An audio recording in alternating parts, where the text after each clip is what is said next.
Assalamualaikum warahmatullahi wabarakatuh. Bismillah walhamdulillah wassalatu wassalamu ala sayyidina Muhammad ibn Abdullah wa ala alihi wa ashabihi wa man nasarahu wa wala la hawla wa la quwwata illa billah amma ba'du. Bapak, Ibu, para peserta dan pemirsa kajian Islam virtual puasa Ramadan.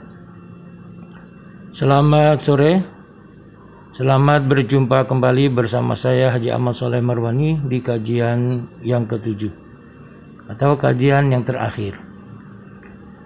Sebagaimana biasa, sebelum kita memulai kajian, mari kita menghadiahkan suratul Fatihah. Ila hadratin Nabi sallallahu alaihi wa sallam wa alihi wa ashabihi wa azwajihi wa dzurriyyatihil kiram. Al-Fatihah. A'udzu billahi minasyaitonir rajim. Bismillahirrahmanirrahim. Alhamdulillahi rabbil alamin. Ar-Rahmanir Rahim. Maliki yaumiddin. Iyyaka na'budu wa iyyaka nasta'in. Ihdinas siratal mustaqim. Siratal ladzina an'amta 'alaihim ghairil maghdubi 'alaihim waladdallin. Amin.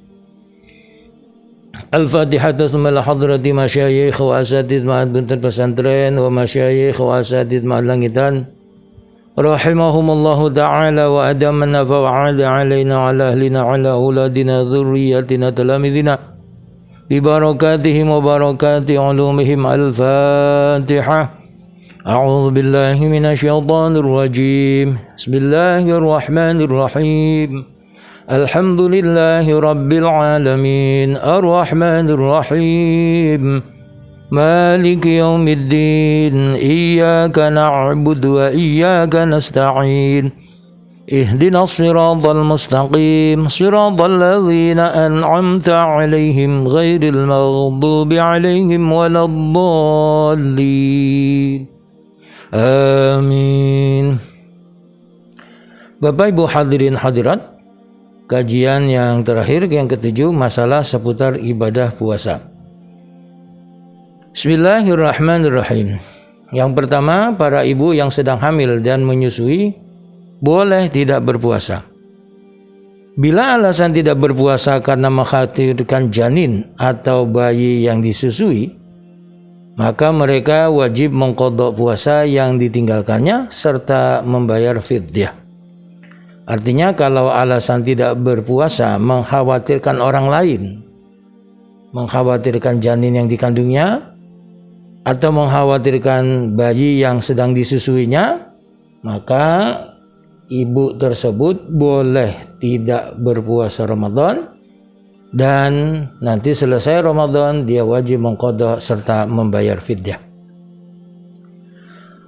Tetapi bila alasannya karena mengkhawatirkan dirinya saja, atau juga karena mengkhawatirkan janin, serta mengkhawatirkan bayi yang sedang disusui, maka mereka hanya berkewajiban qadha, tidak fidyah.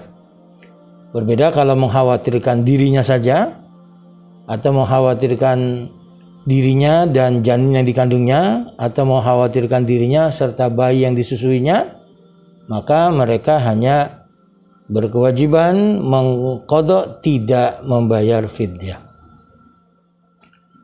Yang kedua, bagi orang yang memiliki hutang puasa Ramadan dan tidak segera mengqadhanya hingga datang bulan Ramadan berikutnya, maka ia berkewajiban mengqadha puasa tersebut, juga wajib membayar fidyah. Sebagaimana keterangan hadis riwayat Imam Ad-Daruqutni dan Baihaqi, man adraka ramadhana fa aftara li maradin thumma sahha wa lam yaqdihi hatta adrakahu ramadanu akharun shoma alladhi adrakahu thumma yaqdi ma alaihi thumma yut'imu an kulli yaumin miskinan. Rawahu Ad-Daruqutni wal Baihaqi. Artinya, barang siapa mendapati bulan Ramadan, kemudian ia tidak berpuasa karena sakit, kemudian setelah sembuh ia tidak segera mengqadhanya, sehingga datang bulan Ramadan berikutnya, maka ia wajib berpuasa pada bulan Ramadan yang datang atau yang sekarang, kemudian mengqada hutang puasa tahun lalu, dan wajib memberi makan setiap hari kepada orang miskin. Hadis riwayat Daruqutni dan Imam Baihaqi. Yang ketiga, bagi para pemandula yang sudah tidak sanggup lagi berpuasa dan orang-orang yang menderita sakit yang tidak mungkin disembuhkan, boleh tidak berpuasa dan mereka berkewajiban membayar fidyah, tidak wajib qada. Yang keempat, mengqada puasa Ramadan boleh dilakukan kapan saja. Tidak harus segera setelah hari raya Idul Fitri. Tetapi tidak demikian dengan orang-orang yang tersebut di bawah ini. Artinya, orang-orang di bawah ini selesai Idul Fitri hari kedua segera wajib mengqada puasanya. Siapa mereka? Yang pertama, tidak berpuasa tanpa alasan syar'i. Jadi orang yang malas puasa Ramadan selama sebulan penuh, nanti di hari kedua hari raya wajib segera mengqada puasa Ramadan selama sebulan yang dia tinggalkan atau berapa hari yang ia tinggalkan karena malas berpuasa. Yang kedua, orang yang murtad. Na'udzubillah min dzalik. Jadi begitu dia taubat, kembali memeluk agama Islam, berapa lama puasa Ramadan dia tinggalkan, berapa tahun? 10 tahun berarti 10 bulan puasa Ramadan wajib dia qada segera setelah dia memeluk agama Islam. Yang ketiga, tidak niat dengan sengaja di malam hari. Ada orang yang malam tidak niat, sengaja nggak niat, maka puasanya tidak sah, dan selesai hari raya hari kedua dia wajib mengqada puasa Ramadan yang ia tidak niat di malam harinya. Yang keempat, dan waktu yang tersedia sangat sempit. Seumpama dia punya hutang puasa selama 7 hari, 1 minggu. Bulan Sya'ban tinggal 7 hari lagi. Hari ke-8 sudah masuk bulan Ramadan. Maka hari itu dia wajib berpuasa berturut-turut sampai dengan habis hutangnya. Bagi mereka harus segera mengqadanya dan tidak dibenarkan menunda-nunda pelaksanaan qada puasa Ramadan. Bapak, Ibu, hadirin hadirat, peserta dan pemirsa kajian Islam virtual puasa Ramadan yang berbahagia. Selanjutnya yang kelima, mayit yang memiliki hutang puasa Ramadan karena adanya uzur, hukumnya ada 2. Artinya mayat jenazah ini punya hutang puasa Ramadan. Hutang puasa Ramadan karena dia sakit, ada uzur dari mulai puasa Ramadan dia sakit, tidak berpuasa terus, bulan Syawal, bulan Zulqa'dah, bulan Zulhijjah, Muharram, Safar, bulan Rajab dia meninggal dunia. Dari bulan Safar, Rabiul Awwal sampai bulan Rajab enggak sembuh-sembuh. Dia sakit, tidak bisa mengqada. Maka hukumnya buat mereka ini yang pertama, tidak wajib qada dan tidak wajib bayar mudfidyah dan tidak berdosa bila ia tidak sempat mengqadanya karena memang sakit terus.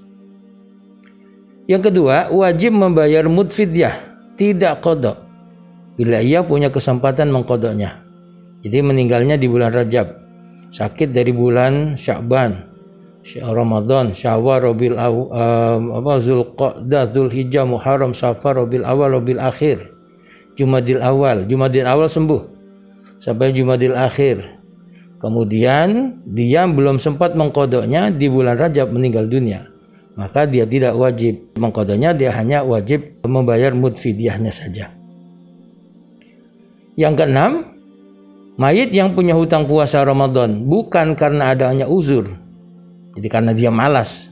Memang dulu dia tidak ngerti tidak menjalankan syariat agama karena malas sampai meninggal dunia, tidak sempat mengqadanya, maka ahli waris wajib membayarkan mudfidyah puasa dari harta peninggalannya sebelum dibagikan. Baik dia punya kesempatan mengqada atau tidak. Ini dia wajib bayarkan mudfidyahnya dari harta peninggalan si mayit sebelum dibagikan kepada ahli warisnya. Yang ketujuh, barang siapa yang tengah melakukan puasa qada Ramadan yang harus disegerakan, maka tidak boleh baginya keluar atau membatalkan dari puasa qada tersebut. Kenapa demikian? Dengan alasan bahwa seseorang yang tengah melakukan pekerjaan fardu, maka wajib atasnya menyempurnakannya hingga akhir. Yang kedelapan, hukum berpuasa sepanjang masa atau shaum ad-dahr. Para ulama berbeda pendapat. Imam Baghawi mengatakan makruh, sedangkan Imam Ghazali mengatakan sunnah. Dan sebagian besar ulama memberikan rincian pendapat mereka dengan dua sudut pandang. Yang pertama, puasa shaum ad-dahr itu makruh bila puasa sepanjang masa itu dapat meluputkan hak dan kewajibannya. Umpama dia bagian pelayanan publik karena setiap hari puasa jadi lemes, kinerjanya melemah, orang tidak mendapatkan pelayanan yang memuaskan, maka bagi orang ini puasa sepanjang hari, sepanjang masa ini makruh. Yang kedua, hukumnya sunnah bila puasa sepanjang masa itu tidak memberikan dampak buruk bagi pelakunya. Jadi tenaganya tetap prima, pelayanan publik tetap bisa dilaksanakan dengan baik, semua orang terpuaskan, maka ini puasa dahr bagi orang ini hukumnya sunnah, tidak makruh. 9. Puasa yang dimakruhkan. Yang pertama, puasa oleh seseorang yang sedang sakit, sedang hamil, sedang menyusui, dan orang tua manula, baik puasa mereka bila puasa mereka membahayakan. Ya, orang yang sakit, yang hamil, bila puasa buat mereka membahayakan, mereka memaksakan puasa, ini makruh puasanya. Yang kedua, berpuasa sunnah bagi orang yang mempunyai hutang puasa wajib, punya hutang qada puasa Ramadan, malah puasa Senin Kamis, atau puasa Rajab, atau puasa Ayyamul Bait. Buat mereka ini wajib bayar puasa qada Ramadan tersebut, setelah itu baru boleh puasa sunnah. Yang ketiga, mengkhususkan puasa pada hari Jumat, hari Sabtu dan hari Minggu. Dia puasa hari Jumat saja, atau hari Sabtu saja, atau hari Minggu saja. Ini makruh. Kalau dia berpuasa Jumat, Sabtu nggak apa-apa, atau Kamis Jumat tidak masalah, atau Sabtu dan Minggu tidak masalah, Jumat dan Sabtu tidak masalah, atau Minggu dan Senin tidak masalah. Jangan hari Jumat saja puasa, hari Sabtu saja puasa, atau hari Minggu saja puasa, ini makruhnya makruh. Yang keempat, berpuasa Arafah bagi jamaah haji. Jamaah haji tidak dianjurkan puasa. Bagi mereka berpuasa bukan sunnah, malah makruh. Yang ke-10, puasa yang diharamkan. Yang pertama, puasa hari raya Idul Fitri dan Idul Adha. Ini diharamkan berpuasa. Yang kedua, berpuasa pada hari tasyrik, yaitu tanggal 11, 12, dan 13 Dzulhijjah. Haram berpuasa. Yang ketiga, puasa bagi wanita yang sedang haid atau nifas. Ini haram. Kenapa? Karena puasa buat mereka tidak sah. Nah, seseorang yang sengaja melakukan puasa padahal tahu bahwa puasa buat mereka tidak sah, maka mereka berarti melakukan perbuatan dosa dan haram dilakukan. Yang keempat, puasa Yaumus Syak. Itu puasa hari diragukannya bulan Ramadan tanpa adanya sebab. Maksudnya pada tanggal 30 Sya'ban ada desas-desus hilal telah terlihat, padahal tidak ada seorang pun yang telah menyaksikannya. Atau ada yang menyaksikannya tapi sejumlah bocah kecil atau para budak atau sejumlah orang fasik. Hal ini makruh berdasarkan hadis man shoma yauma syakki faqad asa Abul Qasim sallallahu alaihi wasallam, rawahu Tirmidzi wa ghairuhu wa shahahuhu. Artinya barang siapa berpuasa di hari diragukannya bulan Ramadan, maka sungguh ia telah durhaka kepada Nabi Muhammad ayahanda Said Qasim sallallahu alaihi wasallam. Dan yang kelima, puasa pada paruh kedua bulan Sya'ban tanpa sebab. Berdasarkan keterangan hadis, idzan tasafa Sya'banu fala siyama hatta yakunu Ramadhanu, rawahu Tirmidzi wa qala hasanun sahih. Artinya bila bulan Sya'ban sudah berada di pertengahan, maka tidak dianjurkan berpuasa sehingga masuk bulan Ramadan. Artinya pada nisfu Sya'ban dia baru berpuasa. Sebelum-sebelumnya dari tanggal 1, tanggal 2 sudah tidak pernah berpuasa. Atau tidak pernah punya kebiasaan puasa Senin Kamis di tiap hari, tiap bulan, tiap minggu. Kemudian tiba-tiba pada tanggal 15 Sya'ban dia berpuasa, maka ini haram. Kecuali Kalau dia punya hutang puasa Ramadan, ini tidak ada masalah. Wallahu a'lamu bishawab. Demikian dan terima kasih. Al-Fatihah. A'udzu billahi minasyaitonir rajim. Bismillahirrahmanirrahim. Alhamdulillahi rabbil alamin. Ar-Rahmanir Rahim. Maliki yaumiddin. Iyyaka na'budu wa iyyaka nasta'in. Ihdinas siratal mustaqim. Siratal ladzina an'amta 'alaihim ghairil maghdubi 'alaihim waladdallin. Amin. Astaghfirullahalazim, astaghfirullahalazim, astaghfirullahalazim. Alhamdulillahi rabbil alamin. Hamdan syakirin, hamdan na'imin, hamdan halalan thayyiban mubarakan fi hamdan yafi na'amhu yukafi mazidah. Ya Rabbana lakal hamdu wa lakal syukur kama yanbaghi li jalali wajhikal karim wa 'azimi sultanik. Allahumma rzuqna fahman nabiyyin hifdzal mursalin ilhamal malaikatil muqarrabin bi rahmatika arhamar rahimin. Allahumma anfa'na bima 'allamtana wa 'allimna bima yanfa'una zidna 'ilman. Alhamdulillah ala kulli halin. Wa na'udzu billahi min hali ahlin nar. Allahumma arinal haqqa haqqan warzuqna ittiba'ahu, arinal batila batilan warzuqna ijtinabah. Bi rahmatika arhamar rahimin. Allahumma ij'alna minal ladzina istami'ul qawla fattabi'na ahsanah. Allahumma barik lana fi Rajab wa Sya'ban wa ballighna Ramadan. Allahumma barik lana fi Rajab wa Sya'ban wa ballighna Ramadan. Allahumma barik lana fi Rajab wa Sya'ban wa ballighna Ramadan. Wa aidu alaina wa 'alal muslimina sinina ba'da sinin wa 'awaman ba'da 'awamin ala ma tuhibbu wa tarda ya dzal jalali wal ikram. Wa sallallahu ala sayyidina Muhammadin nabil ummi wa ala alihi wa sahbihi wasallam walhamdulillahi rabbil alamin. Lebih kurang mohon maaf. Assalamualaikum warahmatullahi wabarakatuh.